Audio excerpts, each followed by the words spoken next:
Salut, c'est Chris. Je te fais une vidéo.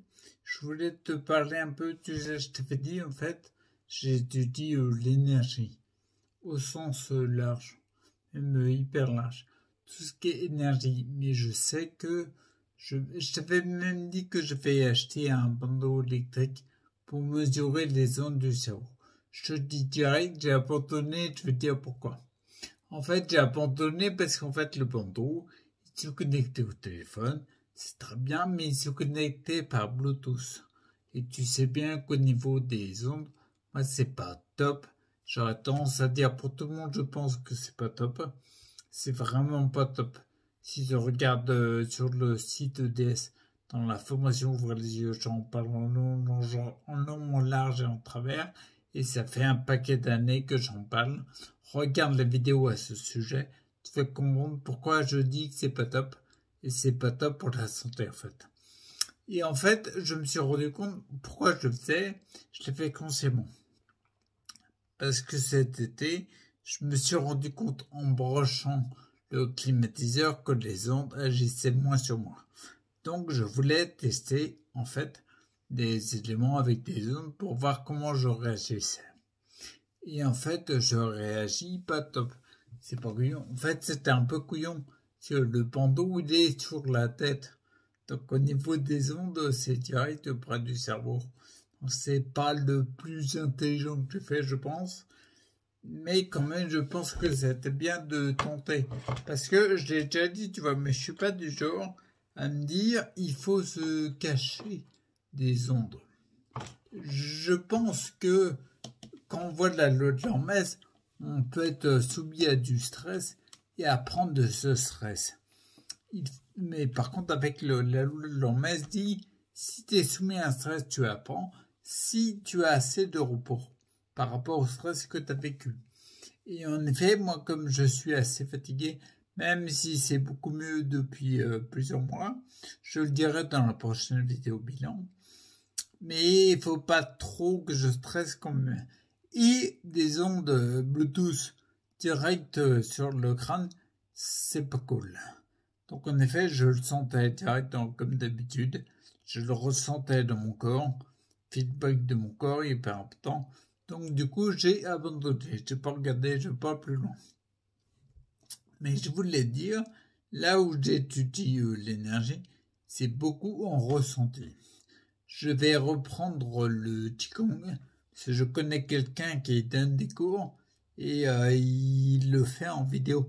Il enregistre en fait le direct qu'il fait chaque semaine, un des nombreux directs, parce qu'il le fait en présentiel pour beaucoup. Comme moi, le présentiel, pour l'instant, c'est encore mon truc. J'attends un peu pour le remettre en place. Je compte faire du distanciel par l'intermédiaire des enregistrements. Donc, en fait, dans l'énergie, le Qigong, je me suis rendu compte que c'est juste énorme. Pour le Qi, il n'y a pas mieux.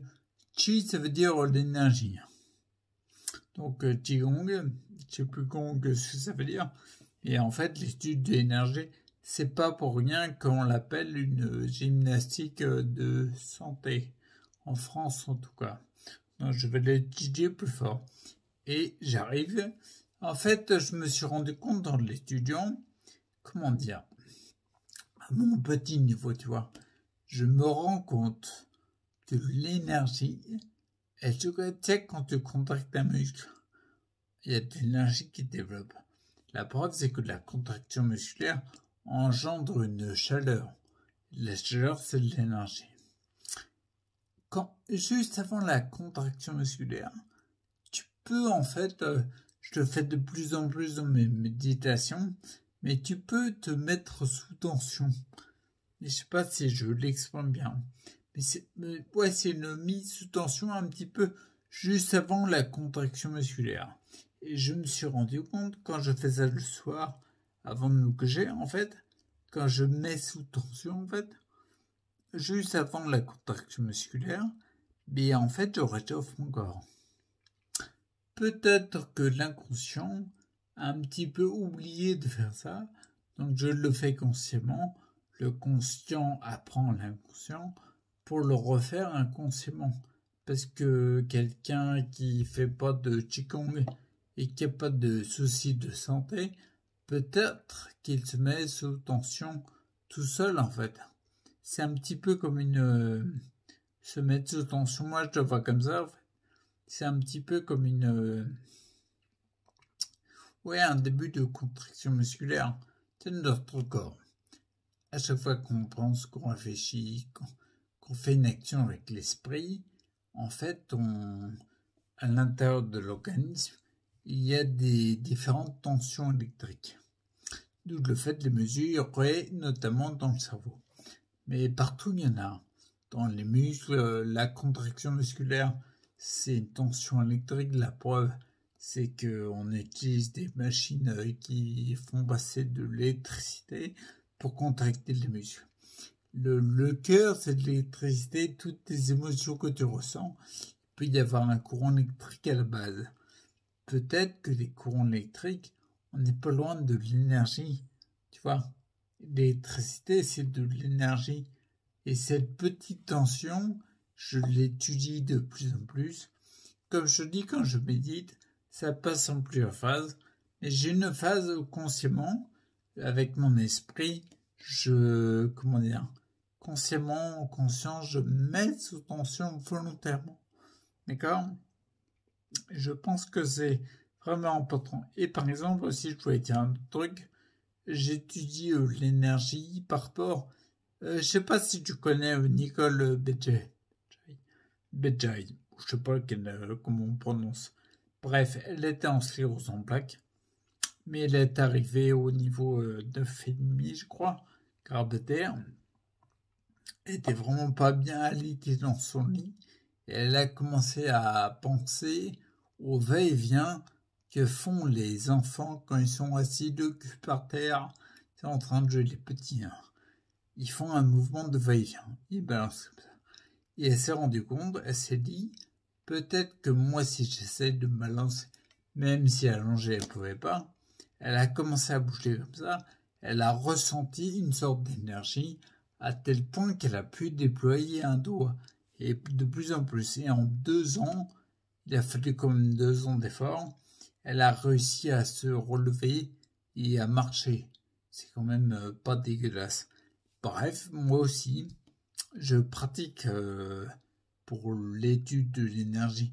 Je pratique le mouvement de va-et-vient dans mes protocoles dans la journée. J'ai une étape où je fais des mouvements de va-et-vient. Et en effet, je pense que c'est à la contraction musculaire, je ressens de l'énergie qui se débloque, qui passe, tu vois, pas comme des fourmillements, pas exactement des fourmillements, mais tu ressens de l'énergie dans les mains, les bras quand je fais du Qigong. La pose de l'arbre, en fait, embrasser l'arbre, la pose, ça s'appelle. En fait, quand je le fais, au bout de 3-4 minutes, même avant, je recommence à avoir des sensations dans les bras jusqu'au bout des doigts. Il y a plus d'énergie. J'ai continué à essayer de le ressentir au maximum. En tout cas, moi, ça m'intéresse. Ça commence même à me passionner, ça. Donc, je tiendrai au courant des suites, mais je pense que c'est important. C'est ce que je ressens, en fait. Le pratiquement, vraiment la légère contraction musculaire, une sorte de mise sous tension. Je pense que c'est la meilleure façon que j'ai de l'exprimer, ok? J'arrête parce que j'ai le soleil à pleine gueule. Donc, tu fais un peu chier. Ah, il faut que je me mette comme ça. J'ai pas le soleil dans la tronche. Bon, je te laisse, puis je souhaite de rester avec toi, puis je te parlerai bientôt. Je pense que je vais faire plusieurs vidéos journal de bord, parce que ça me demande moins de mise en place technique, et je pense que c'est plus adapté en ce moment.